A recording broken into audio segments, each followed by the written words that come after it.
The bulk drag feature is a quick and easy way for you to be able to drag multiple items into either the main whole tray or into the daily balance tray with a simple click of a button.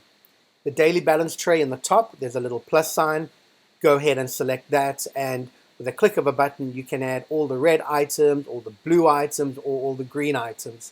Down in the bottom main whole tray, you can repeat that process as well. It's a quick and easy way to add a group of perhaps all the red items of significance to provide balancing of all the red items at the same time. You can go ahead and clear that tray with a simple click of a button as well, and then you can load the respective items in either tray. Each subprogram needs to be open to add those additional red items in the subpanels of each and every program of the Resonance Pro.